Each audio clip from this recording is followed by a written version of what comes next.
Pasien COVID-19 yang disarankan isolasi mandiri justru diikat, diseret, dan dipukuli warga hingga depresi usai diasingkan ke hutan. Baru-baru ini pasien COVID-19 dikabarkan mengalami nasib naas.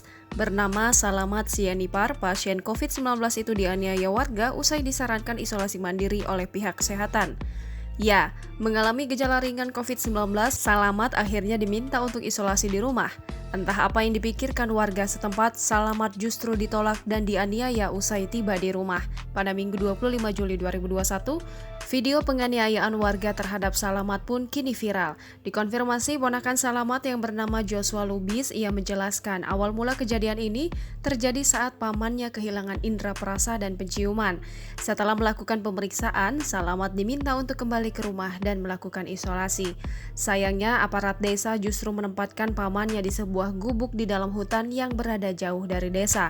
Beberapa hari di sana, Salamat yang merasa depresi memutuskan kembali ke rumah pada Kamis 22 Juli 2021. Menurut kesaksian Joshua, Salamat diperlakukan warga dengan keji dan tak manusiawi. Salamat bahkan dipukuli dengan kayu, diikat, dan juga diseret bak hewan. Demi mendapatkan keadilan, akhirnya Joshua nekat mengunggah video penganiayaan yang dilakukan warga pada pamannya. Kendati begitu, Joshua mengakui kejadian ini terjadi karena warga minim informasi dan belum paham terkait prosedur penanganan COVID-19. Sementara itu, Ketua Pemuda Batak Bersatu Kabupaten Toba, Mukhtar Hutahean mengatakan korban telah dibawa ke rumah sakit setempat di Porsea.